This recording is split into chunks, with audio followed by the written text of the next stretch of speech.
I was 19 when I fell in love with Adrian Westbrook, and 20 when I realized love meant nothing to people like him. We met at Archetype, the upscale restaurant where I worked nights to pay for design school.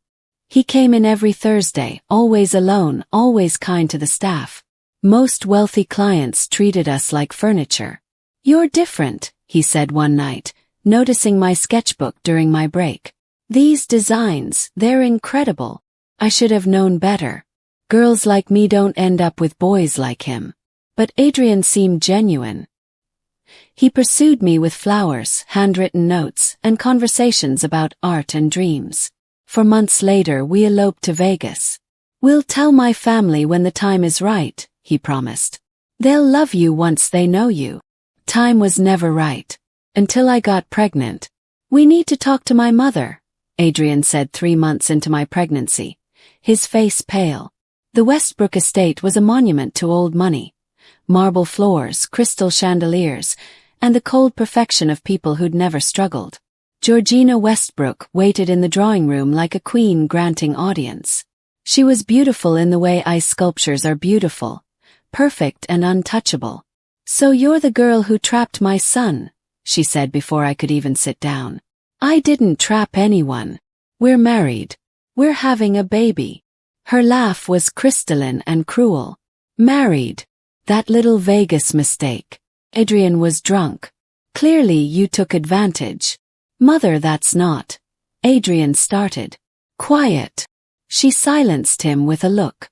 "Isabel, is it? Me be clear. My son will annul this joke of a marriage. You'll sign papers agreeing you coerced him. In exchange, I'll give you $50,000 to disappear. I don't want your money. I want my husband." Georgina's eyes hardened. "Then you've made a terrible mistake." I didn't see Adrian for 3 days after that meeting. When he finally came home to our tiny apartment, he looked defeated. "My mother hired investigators," he said quietly.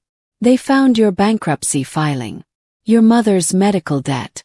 She's going to use it all against you. So what? I'm not ashamed of struggling. My mother had cancer. There's more." He couldn't meet my eyes. "Claudia found photos of you with some guy. She says you've been cheating." "What? That's insane." "What photos?" He showed me images on his phone. Me having coffee with Marcus, my study partner from design school. The angles made innocent meetings look intimate. "These are fake. Marcus is gay. He's married to his husband. My mother says you're a gold digger who got pregnant to trap me. She'll drag this through the media. Destroy your reputation. Make sure you never work in fashion again." "You don't believe her, do you?" His silence was my answer. "I'll lose everything if I don't end this," Adrian whispered. "My inheritance. My position at Maison Westbrook. My family. What about your child? What about me? My mother said she'll make sure the baby is taken care of. Financial support, education, everything. But I can't be involved. I can't."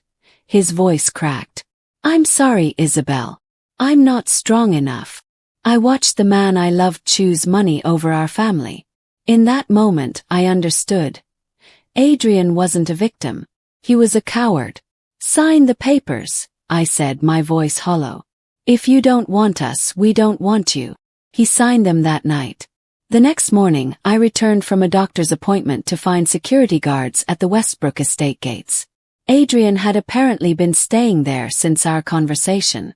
Georgina stood on the steps, flanked by her husband Philip and daughter Claudia. All three wore expressions of cold satisfaction. "You have 30 minutes to collect your personal belongings, clothing only," Georgina announced. Everything else was purchased with Westbrook money. "Where's Adrian?" "Adrian wants nothing to do with you or your bastard.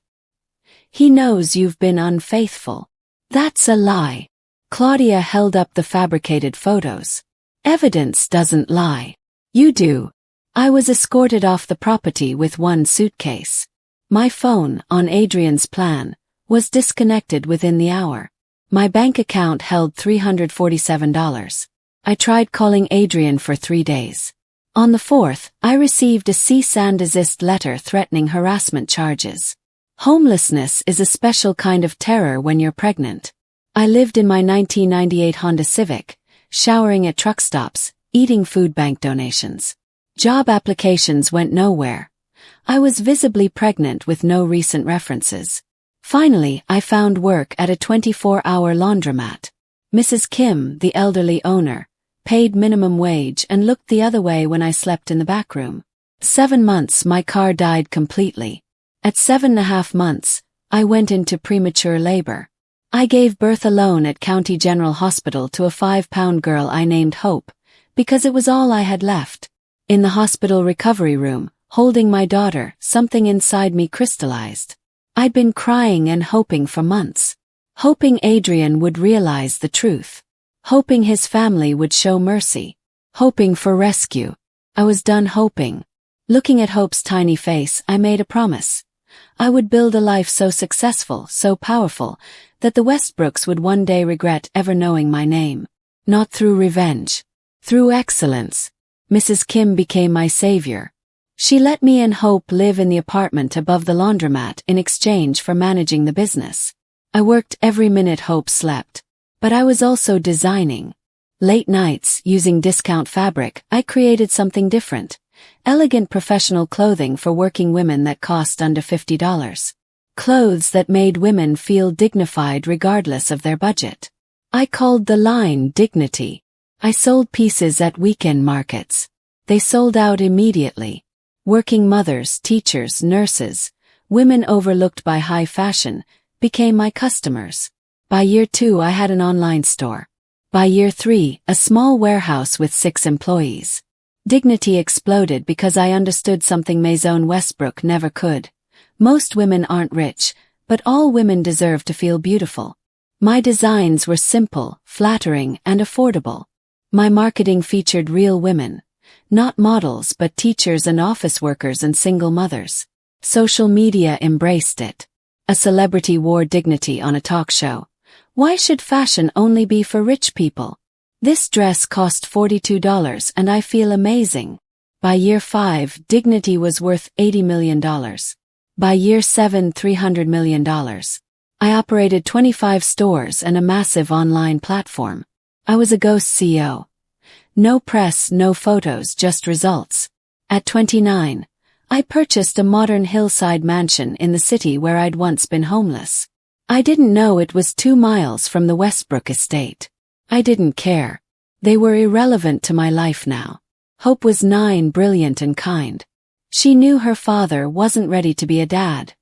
Nothing more. I never spoke the Westbrook name. I was finally happy. Finally safe. Then the merger request came. While I'd built Dignity, Maison Westbrook had been dying. Their exclusive brand couldn't adapt to modern fashion. Their refusal to modernize cost them everything. Then scandals broke. Sweatshop labor, workplace abuse, tax evasion.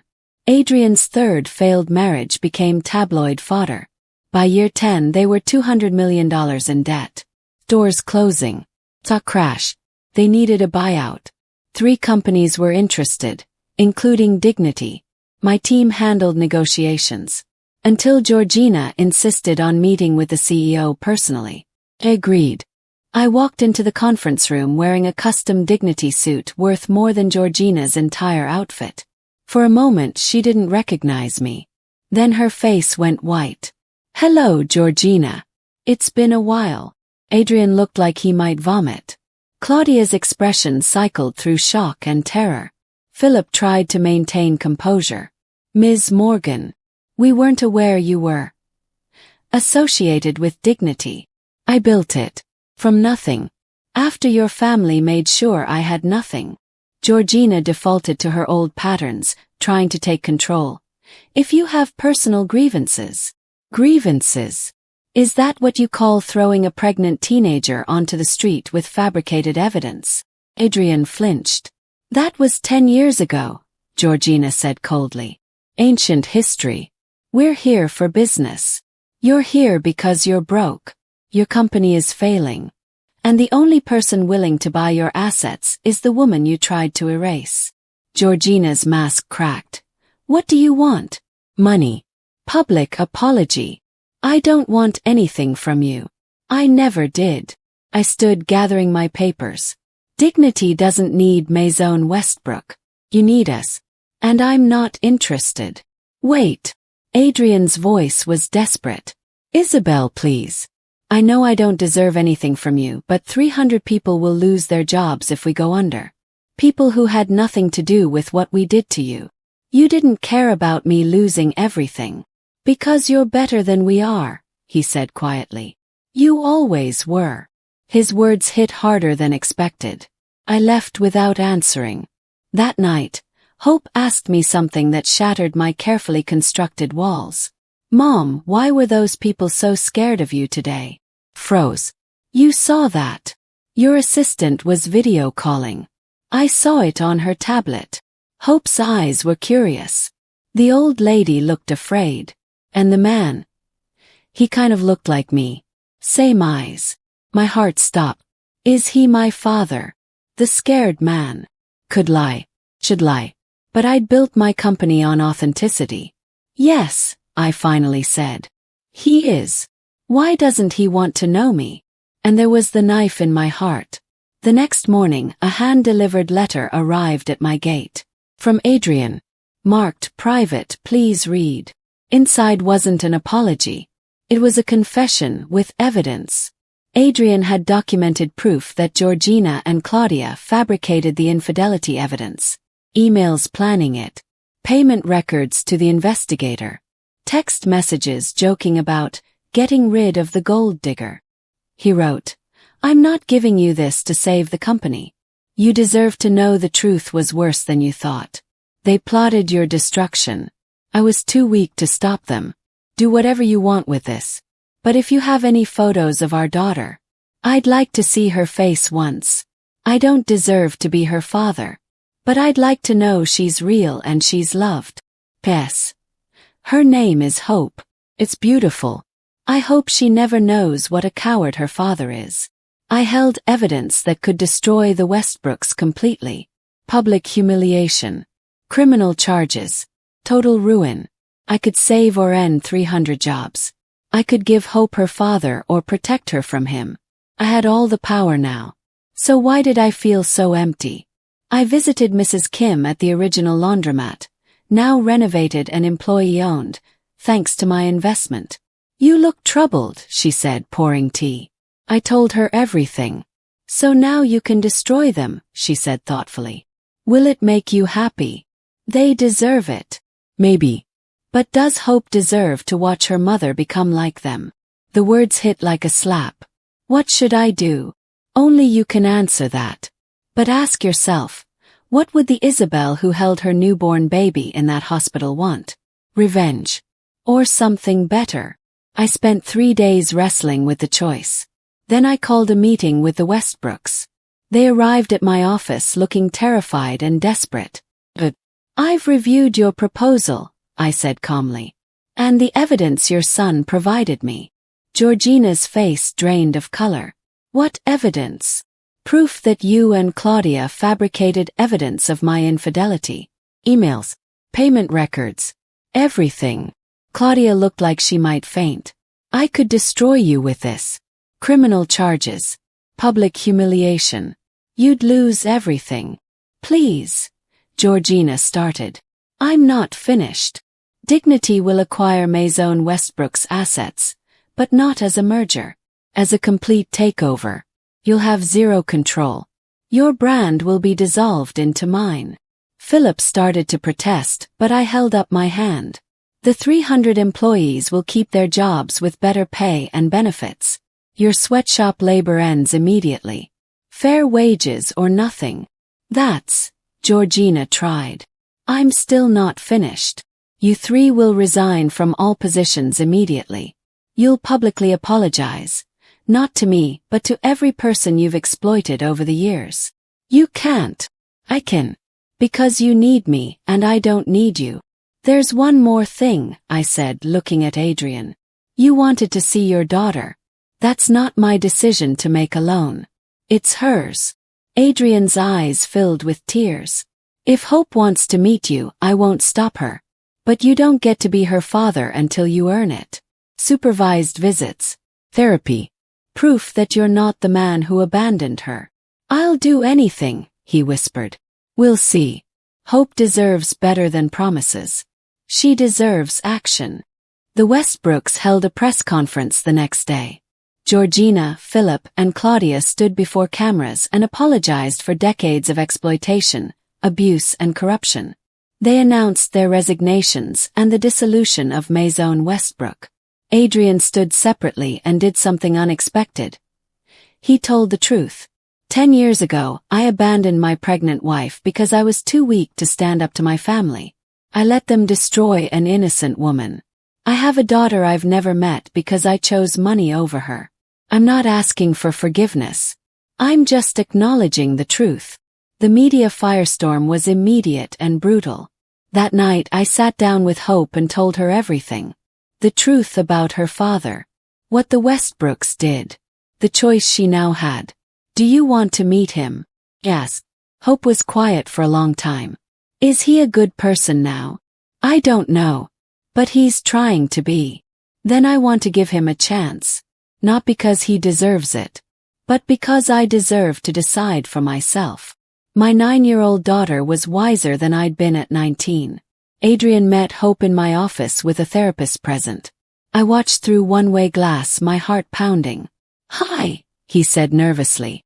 I'm Adrian. I know. You're my biological father. He flinched at the word, biological. I'm not here to be your dad, Hope said with devastating clarity. I have a mom. She's the best parent anyone could want. But I wanted to see what you look like. And ask you why. Why what? Why you left us? Adrian's tears fell freely. Because I was a coward. Because I chose money and comfort over love. Because I was weak. Are you still weak? The question hung in the air. I'm trying not to be, he said finally. But I don't know yet. Hope nodded. Okay. We can try this. But if you mess up, you're done. My mom didn't raise a fool. 6 months later, I stood at the grand opening of the new Dignity headquarters, a building that housed both my growing company and a foundation for single mothers. The foundation provided housing, job training, childcare, and support. Everything I'd needed and never had. Hope stood beside me, confident and strong. Adrian was there too, in the back, having earned monthly supervised visits through consistent effort. The Westbrooks were gone. Georgina and Philip moved to a modest home in Florida. Claudia worked a regular job, stripped of influence. A reporter asked me, "Do you consider this revenge?" I thought about it carefully. No. Revenge would have been destroying them and walking away. This is justice. I took everything they used to hurt people and built something that helps people. I didn't become them. I became better than them. Do you forgive them? Forgiveness isn't the point. Accountability is. They lost their power. Their victims got support. And my daughter learned that strength isn't about crushing your enemies. It's about building something they can never touch. That night, Hope asked me, "Mom, are you happy now?" I looked at my daughter, my company, the life I'd built from nothing. "Yes, sweetheart. I really am." "Good. Because you deserve it." The girl they threw away like trash had become the woman who rewrote the rules. Not through revenge. Through resilience. And that was the greatest victory of all.